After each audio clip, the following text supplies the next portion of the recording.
नमस्कार, जी न्यूज पर आपके साथ मैं अदिति त्यागी। तो आपने रिपोर्ट में देख लिया और ये आपको कुछ हद तक समझ भी आ गया होगा कि कोरोना संकट काल में देश को न सिर्फ फिर से पटरी पर लाने के लिए बल्कि आत्मनिर्भर बनाने की प्रधानमंत्री की कोशिश, जो आपने उनके संबोधन के माध्यम से देखी थी, वही कोशिश विरोधियों को पसंद नहीं आ रही। प्रधानमंत्री नरेंद्र मोदी ने आत्मनिर्भर भारत के संकल्प के लिए 20 लाख करोड़ रुपयों के पैकेज का ऐलान किया था। लगातार 3 दिनों तक आप जानते हैं वित्त मंत्री निर्मला सीतारमण देश के सामने हर क्षेत्र की मदद का ब्यौरा रख रही हैं। लेकिन कांग्रेस को ये सब क्या दिख रहा है? कांग्रेस को ये दिख रहा है धारावाहिक एपिसोड।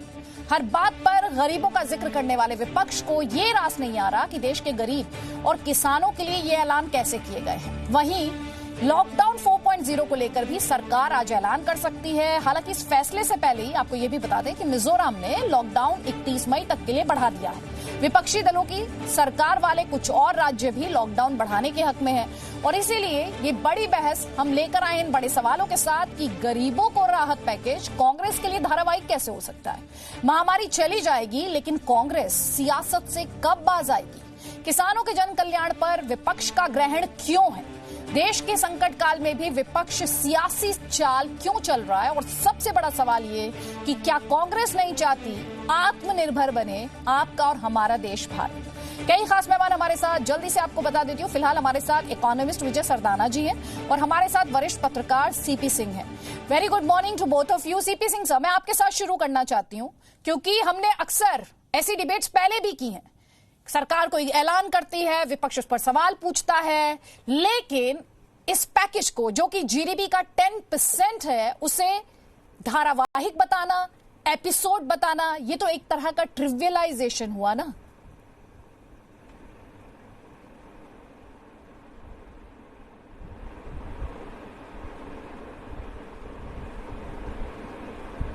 सीपी सिंह जी, आवाज आ रही है आपको मेरी?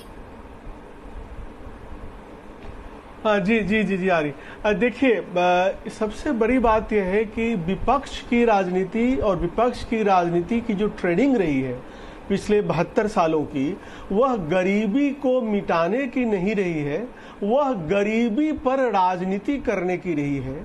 इसीलिए 1971-72 से जो गरीबी हटाओ का नारा चला, वह विपक्ष जब तक सत्ता में रहा तब तक गरीबी हटी नहीं, क्योंकि इनकी पूरी जो नीति रही वह लोगों को सरकार पे निर्भर बनाने की थी, न कि लोगों को आत्मनिर्भर बनाने की थी। और इसका सबसे बड़ा उदाहरण अगर आप देखें तो वह मनरेगा का कार्यक्रम है, जिसकी वजह से लोग आजकल गांव में लगभग 1/3 जो कृषि योग्य भूमि है उस पे कृषि नहीं हो रही है। किसानों का मजदूरीकरण हो रहा है, उनका पलायन हो रहा है शहरी इलाकों में। तो यह सब जो आत्मनिर्भर भारत का पैकेज है 20 लाख करोड़ का, इससे इनकी राजनीति ही की वाट लगने वाली है। ये समझ नहीं पा रहे हैं कि हमने जो जनता थी उस जनता को के मुंह में जो कुछ भर दिया था और उसके बदले में हम वोट लेते रहते थे, अब ये जनता जब अपने पांव पे खड़ी हो जाएगी तो हमारा वोट बैंक नहीं रहेगी, ये जनता नागरिक हो जाएगी, ये जनता स्मार्ट हो जाएगी, फिर हम क्या करेंगे? ठीक ठीक। तरुण चुग जी, एपिसोड चला रहे हैं आप?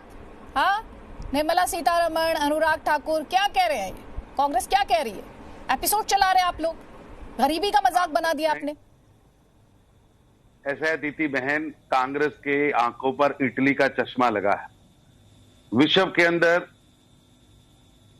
अमेरिका और जापान को अगर छोड़ दे तो सबसे ज्यादा खर्चा इस महामारी से गरीब और मध्यवर्गीय बिजनेस और किसान को, मजदूर को निकालने के लिए सबसे बड़ा पैकेज भारत ने दिया।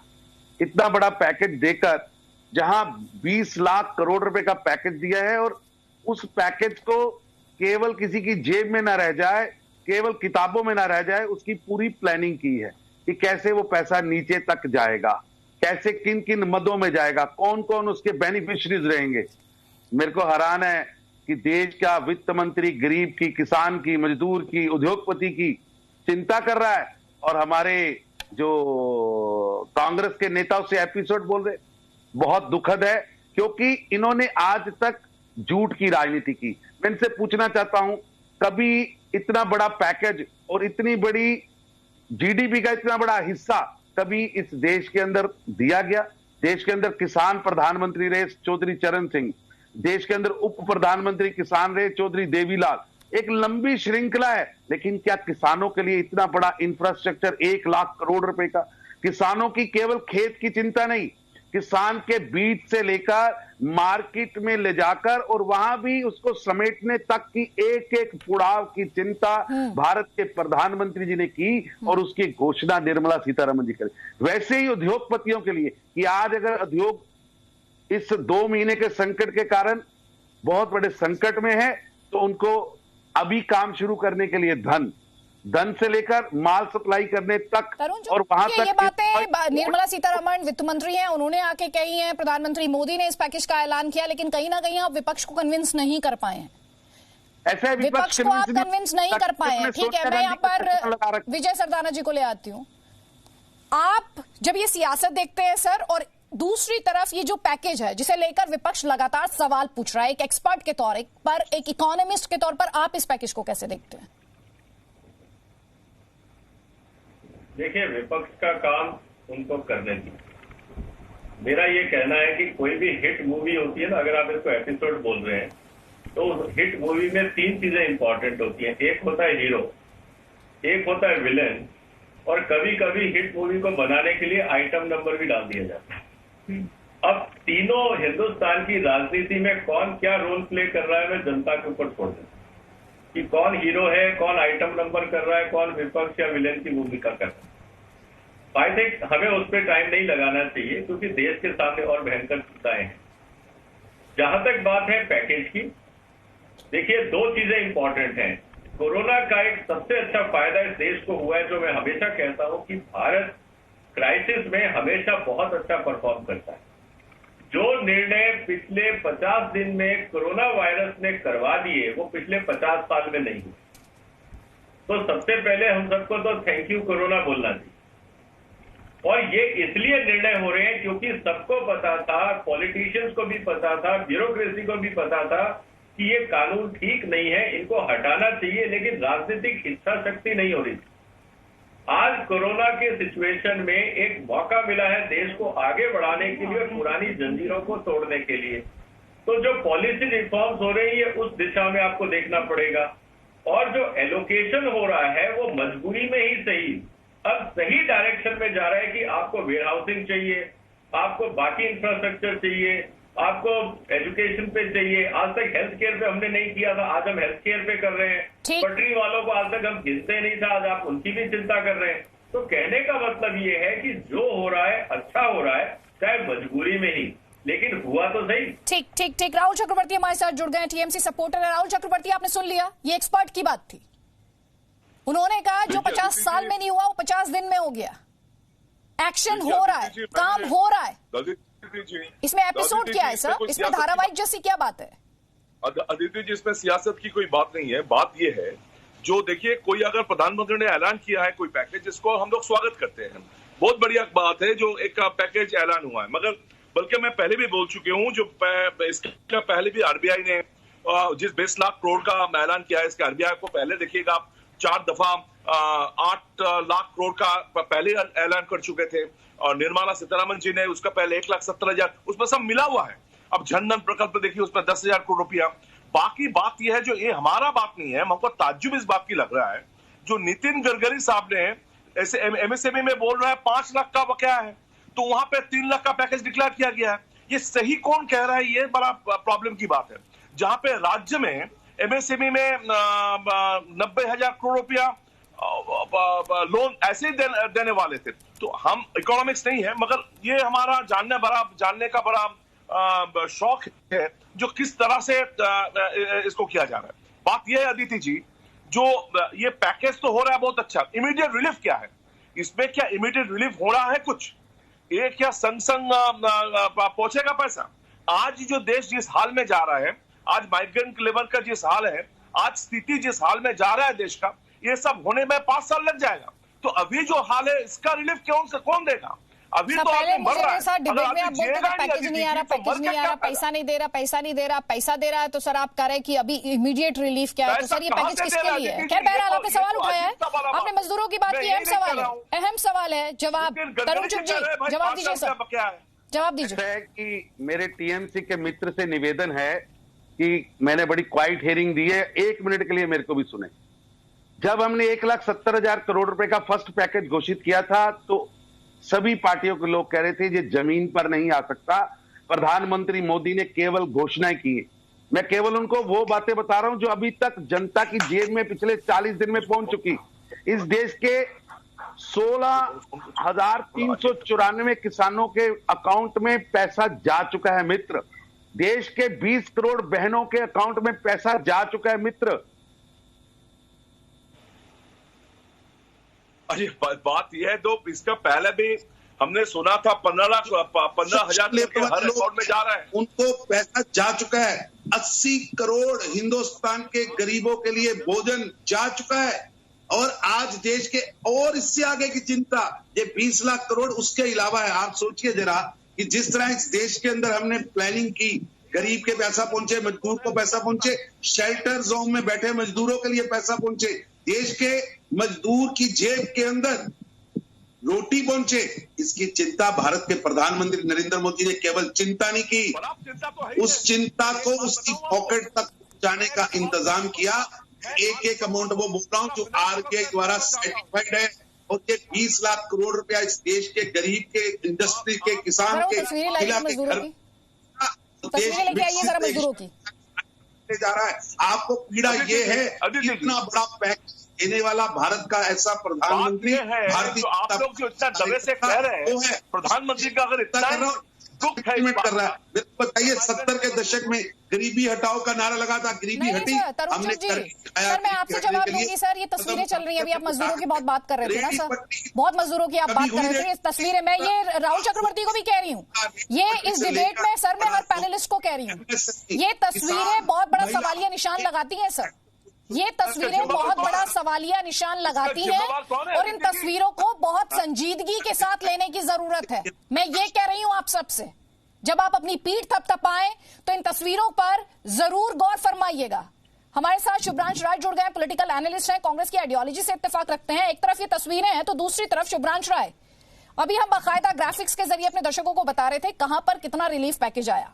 हिंदुस्तान में जीडीपी का 10%, ये 20 लाख करोड़ का पैकेज, इसके अलावा सबसे ज्यादा 21%। आपसे मैं ये जानना चाह रही हूं, कोशिश की जा रही है लोगों तक मदद पहुंचाने की, इसमें एपिसोड क्या है? मैं एपिसोड नहीं समझ पा रही। देश की ग्रैंड ओल्ड पार्टी इसमें भी धारावाहिक ढूंढ रही है। अदिति जी, 3 बड़ी बातें हैं। अभी आपने कई बार जोर देकर कहा इन मजदूरों को देखिए, इन मजदूरों को देखिए। हम भी बात यही से शुरू करते हैं कि इन मजदूरों को देखिए। वित्त मंत्री जी ने कल भी और परसों भी जो 2 दिनों से रेगुलर 2 बातें कही, उससे मैं थोड़ा बाद में आता हूं। उससे पहले ये आता हूं, ये तमाम मजदूर हिंदुस्तान के नागरिक हैं और इन सबको उनके घर पे पहुंचाने से पहले उन सबको सकुशल भोजन देने की जिम्मेदारी सरकार की है। सरकार ने कहा जरूर है कि मैं 80 करोड़ लोगों को सुबह, दोपहर, शाम 3 टाइम का भोजन मिल रहा है, मुझे नहीं मालूम। और अगर आपको घर से आने के रास्ते में डी न्यूज के दफ्तर तक कहीं उस तरह का 3 टाइम लंगर चलने वाला मिल रहा होगा तो प्लीज बताइएगा। एक बात। दूसरी बात, देखिए एक और दूसरी चीज है, अगर कल का मैं वित्त मंत्री जी के बजट के बारे में आपको प्रकाश डालने की कोशिश करूं तो ऐसा लग रहा था कि वित्त मंत्री जी 1 करोड़। आप मुझसे कह रहे हैं ना मजदूरों की बात, आप जरा सा मुझे 3 पॉइंट गिना दीजिए, कांग्रेस शासित राज्यों में इन मजदूरों के लिए क्या कदम उठाए गए। और राहुल चक्रवर्ती आप भी सोच लीजिएगा सर, सवाल मैं आपसे भी पूछूंगी क्योंकि सवाल, इस तस्वीर को लेकर सवाल तो मैं सबसे पूछूंगी। तो पहले शुभ्रांश राय आप बता दीजिए मुझे, इस तस्वीर को बदलने के लिए क्या कदम उठाए गए? पहले जो मैं कहना चाह रहा हूं उसको पूरा कर दूं, फिर आपकी बात करें। नहीं सर, आपने मजदूरों के लिए कंसर्न बताया, दर्शकों को बात ठीक तरीके से समझ आनी चाहिए ना सर। आप उसमें 3 पॉइंट दे दीजिए मुझे, जो कदम उठाए गए मजदूरों को घर पहुंचाने के लिए। आपका पहले टाइटल जो सास बहू के सीरियल पे था वहां से चलते हैं ना। सबसे पहले सर जवाब दीजिए मेरे सवाल का, उस पर बाद में जाइएगा, पहले आ जाइए। नहीं please, I have asked you a question, answer my question. No, Aditi, please, I can answer your every single question, but please allow me to speak first.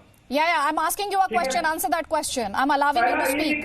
You have full 1 minute. Put the timer on. You have 1 minute to tell me क्या 3 कदम कांग्रेस सरकारों द्वारा उठाए गए. Please go.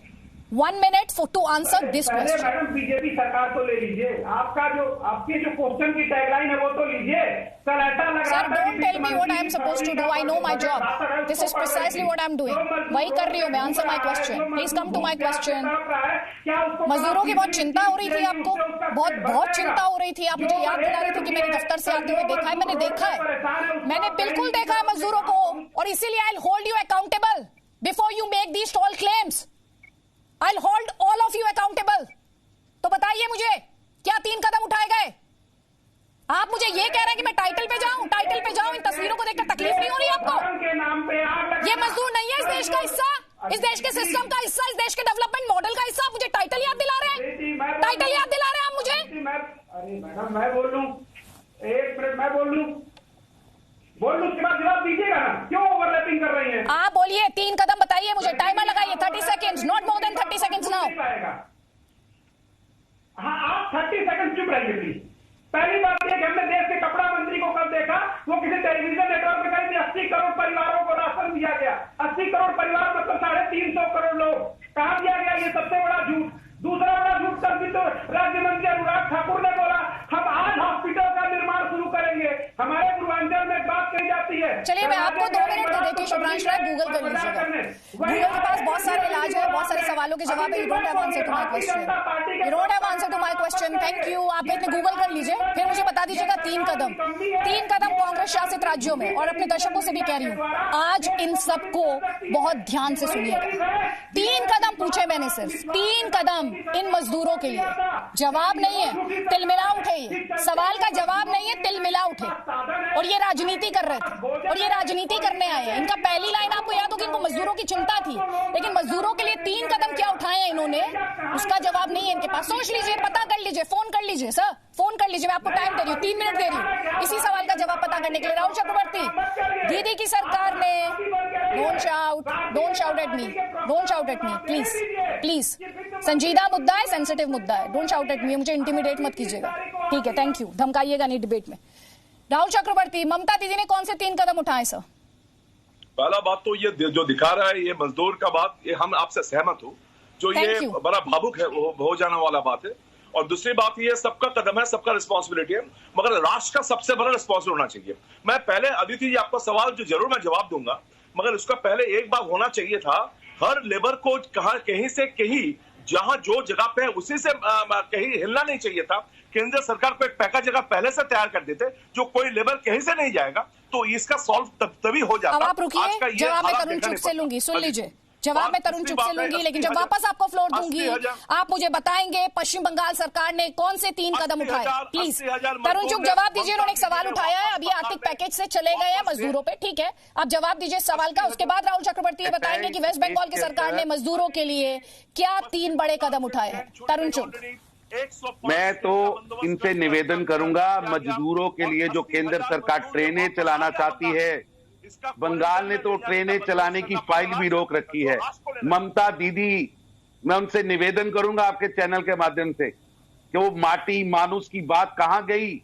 आपके दिल में दर्द नहीं आ रहा कि वहां का मजदूर जिसने बंगाल को बनाने में काम किया, या बंगाली मजदूर जिसने भारत के अंदर अपने हाथ से काम किया, आप उसको ले जाने के लिए ट्रेन तो दे नहीं रहे. और हालात ये हैं कि भारत के प्रधानमंत्री ने जब देश के लिए 28 मार्च को अनाज का बंटन किया था, वो 79 करोड़ 78 करोड़ 3 लाख लोगों के लिए था. जो मैं फिगर बोल रहा हूं आप इनसे कहिए अपने वीडियो पे रिकॉर्ड कर लें. और ये जो फिगर 78.3 लाख करोड़ 78.3 करोड़ लोगों के लिए ये अनाज जा चुका है. आगे उसको बांटने का काम स्टेट गवर्नमेंट्स ने करना है. हालात ये हैं कि पंजाब के अंदर कांग्रेस की सरकार है. अभी पासवान साहब ने एक ट्वीट किया था कि 1% उसका अनाज बटा है. सरकार ने, केंद्र ने खजाने खोलकर भेज दिए. सर सुनिए मेरी बात. सर जब ये तस्वीरें आ रही है ना, तो ये सवाल तो ये आत्ममंथन तो हमें भी सबको करने की जरूरत है कि हम इन मजदूरों को ये आश्वासन क्यों नहीं दे पाए, हम इनका भरोसा क्यों नहीं जीत पाए, हम इन्हें क्यों इस बात के लिए कन्विंस नहीं कर पाए कि आपको जहां है वहीं रुकना है। प्रधानमंत्री की अपील के बावजूद, एडमिनिस्ट्रेशन की अपील के बावजूद, तमाम सीएम्स की अपील के बावजूद हम इन्हें कन्विंस नहीं कर पाए। सर, ये सिस्टम का फेलियर है, ये हम सबको मानना पड़ेगा। इसमें सबकी गलती है, मैं किसी एक की गलती की बात नहीं करी, मैं सिर्फ सियासी दलों की बात नहीं करी, मैं एक सोसाइटी के तौर पर भी अपनी अकाउंटेबिलिटी की बात कर रही हूं। सर, मैं सबकी बात यहां पे कर रही हूं। मैं मानता हूं ये बहुत दुखद है, लेकिन प्रयास पूरे हुए हैं। हमने जो कर सकते थे उससे ज्यादा किया है, लेकिन एक जो डर और खौफ का माहौल बना, उसके कारण वहां से श्रमिक निकले और उनके लिए सर, तो अगर वो डर और खौफ का भी माहौल बना तो किसी की तो अकाउंटेबिलिटी है ना सर, उसके लिए किसी की तो जवाबदेही है। राहुल चक्रवर्ती, ममता दीदी ने कौन से 3 कदम उठाए? ब्रेक में मैं जाऊं उससे पहले सर प्लीज 3 कदम ममता बनर्जी सरकार के मजदूरों के लिए। उम्मीद है फोन लगा के आपने पता कर लिया होगा सर। सहमत हूं, जो ये मजदूर ने बाहर निकला क्यों? अगर वीरेंद्र सिंह जो महाराष्ट्र में 16 आदमी को मौत हो चुका, वो बार बार कह रहा था मेरा सवाल सर ये 3 कदम परमिशन मांगा था मगर मिला नहीं। सर, आप केंद्र सरकार से सवाल पूछ रहे हैं, आपने सवाल पूछा, मैंने उनसे जवाब मांगा, मैंने बीजेपी से जवाब मांगा। सर सुनिए ना मेरी बात, आप मुझे जल्दी से बताइए 20 सेकंड्स में 3 कदम। सर उसमें तो टाइम नहीं लगना चाहिए, 20 सेकंड्स बताइए सर। बंगाल में पहुंच चुका है दीदी जी, 105 ट्रेन का बंदोबस्त हो चुका है, 80,000 मजदूर बंगाल में पहुंच चुका है। जरा आंकड़ा मिला लीजिए। सर आपने शायद वो तस्वीरें नहीं देखी, आपने तस्वीरें नहीं देखी है वेस्ट बंगाल से जो तस्वीरें आई हैं सर, बंदोबस्त करना पड़ रहा राज्य सरकार, जो वेस्ट बंगाल से तस्वीरें आई वो आपने नहीं देखी हैं सर। जो ट्रेन चलाने को लेकर आपके और सेंटर के बीच में खींचतान हो रही है, वो उस पर आप कुछ नहीं बोल रहे सर। 3 कदम गिनाइए ना मुझे, सिर्फ बंगाल को टारगेट मत बनाइए प्लीज सर, कुछ भी मत बोलिए सर। और एग्रेसिव होने से मेरा सवाल खत्म नहीं हो जाएगा सर, एग्रेसिव होने से मेरा सवाल खत्म नहीं होगा। आप मुझे सोच रहे हैं मुझे डांट देंगे आप डिबेट में और मैं अपना सवाल भूल जाऊंगी, ऐसे होता नहीं। चलिए जवाब के लिए और टाइम ले लीजिए, और टाइम ले लीजिए। एक छोटे से ब्रेक के लिए रुक रहे हैं, लेकिन सवाल ब्रेक के उस पार भी लगातार उठाएंगे। आपको हमारे साथ रहना है। अगर आपको भी चाहिए इन सवालों का जवाब, आपको भी फिक्स करनी है अकाउंटेबिलिटी, तो देखते रहिए जी न्यूज़।